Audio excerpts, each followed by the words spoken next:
Are you listening? Damn.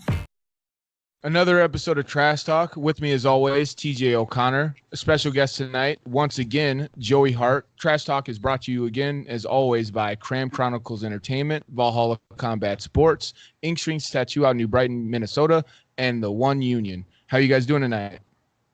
Man, I'm doing great. How are you guys? I can't complain. Yeah, same. Feeling good. So, Joey, you're making a pretty quick turnaround, about 3 weeks since your last fight, and you're hopping right into another pretty high-profile fight going down to Kansas City to fight. How you feeling about that and the quick turnaround? I'm feeling great. Yeah, as soon as that other fight was over, I maybe took like 12 hours to kind of like think things over and what I wanted to do, having that loss. And yeah, I was just like, I got to get back in there and kind of erase that. So yeah, it just was logical. When I got offered that fight 3 weeks from then or whatever it was, I was like, that's perfect. Yeah. No, I totally agree, because when you go into a fight and it doesn't go your way, but your performance wasn't bad, it just I wasn't actually even gonna bring up the loss. Like, it was just but since it did come up, I'm like, you didn't take any damage. Yeah, you got caught in something, a heel hook or whatever, and it's like, Yeah. you're still healthy, you're still ready to go, and it's that you're in MMA, you're only as good as your last fight, so being healthy and being good, being ready to jump right back into that is something that I like a lot, just because some guys sit around and soak around too much in that loss. You don't need to. Just continue doing what you've been doing. Yeah, no, I agree. Like you said, you're only as good as your last fight, and yeah, I just didn't want to walk around like having that be my last fight. I was so eager to get back in there, so it's perfect that it's so soon. Yeah, and you just full head first. This is a big fight, like Damien mentioned. You're going down to Kansas City fighting the hometown guy. John O'Brien trains out of Glory MMA and Fitness. What do you know about him going into the fight, and what do you like about this? Is this your first time going out of state to compete against the hometown guy? It is, yep. First time going out of state. No, as far as the matchup, he's a decent grappler, all right, a kicker, I guess. I'm sure he's going to want to take the fight to the floor. The cool thing is he's a southpaw, and I've never gotten to fight a southpaw yet, so I'm excited about that. Yeah, so southpaws can be tricky, but Yeah. people, I don't think people understand too.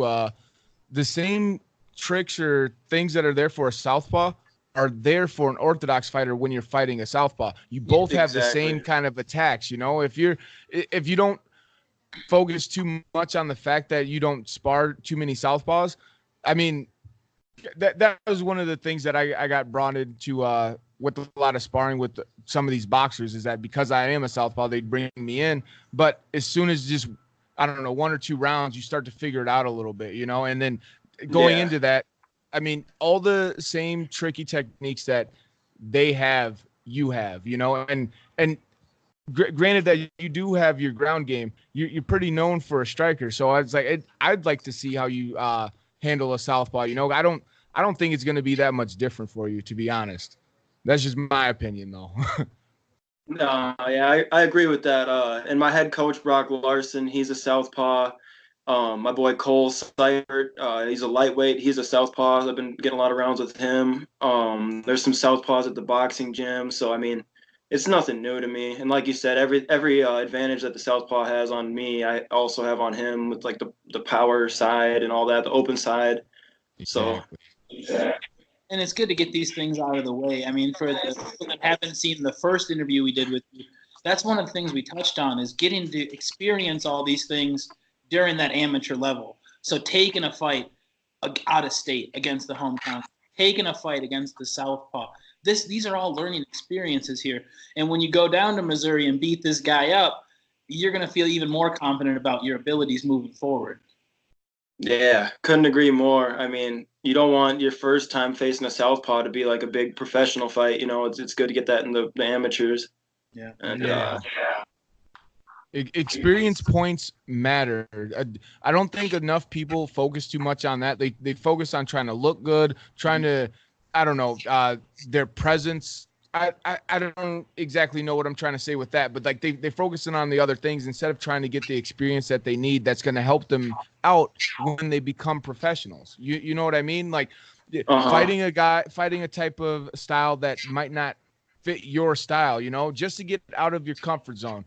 It's like things like that will all benefit you later on in your career, and fighting a guy out of state as an amateur and fighting a guy who's a southpaw, the first fight as an amateur, all good things in my eyes. It's only going to help you out.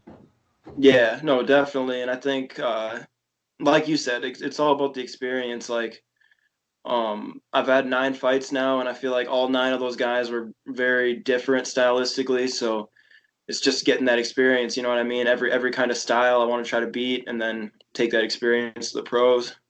Yeah, definitely. You get all those looks, you see everything, and you just absorb it. And it does show in your performances. I mean, at this amateur level, I mean, you mentioned your last performance. I mean, I may be biased, but I thought you looked real good and then got caught. I mean, you dropped him, big punches, and it's showing your growth in every fight moving forward here. I know you, just getting to know you a little bit here. I can only assume there wasn't much of a break in between that fight and this one. So does it kind of feel like that camp for the LFA fight just translated into this one? And I mean, how are you feeling as far as physically and, going into this fight? Yeah, pretty much. Camp never stopped. Like I fought on Friday night. I was back in the gym Saturday afternoon. So yeah, I mean, I felt like I could just build off of that cardio, and yeah, I feel like I was in great shape before that fight. I'm still in great shape. Just been building upon that. So I mean, it's perfect.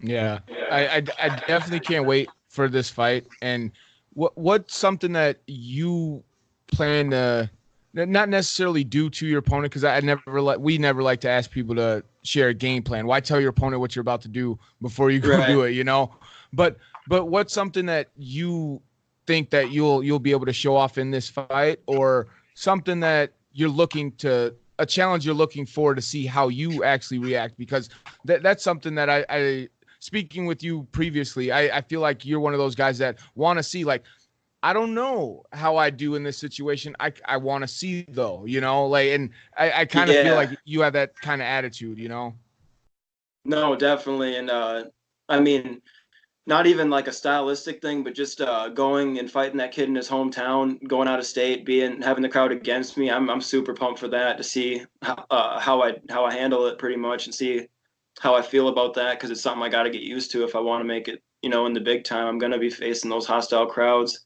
And but as far as in the fight, I mean, yeah, same as usual. Probably work my boxing, work my kicks, try to submit him if he wants to take it to the ground. I mean, same as usual.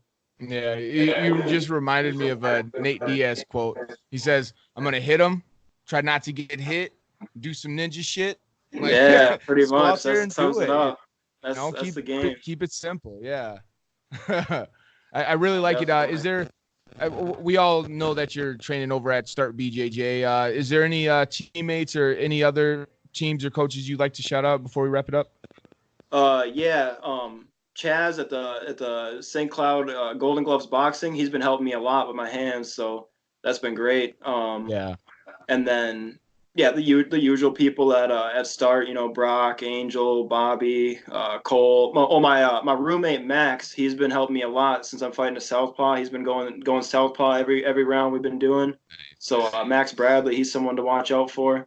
Yeah. And then I've been working with self-reflection massage therapy since before my last fight, and they've been a huge help. Like I feel better than I've ever felt, really, like just so loose and able to move without any kind of pain or anything like that. So it's been great. Yeah, no, that sounds good. And honestly, I can't wait to see how you perform in someone else's home state. I don't think there's too much pressure on you unless you put it on yourself, because me and TJ know what to expect, dude. You're a performer. You go out there and you fight. You just do it, and you get it done. Exactly. No, I'm not on a winning streak anymore. So there's no pressure really. I mean, go in there, fight. What happens, happens. I think I'm gonna knock him out. So I guess we'll see if that happens. Yeah. Fuck yeah.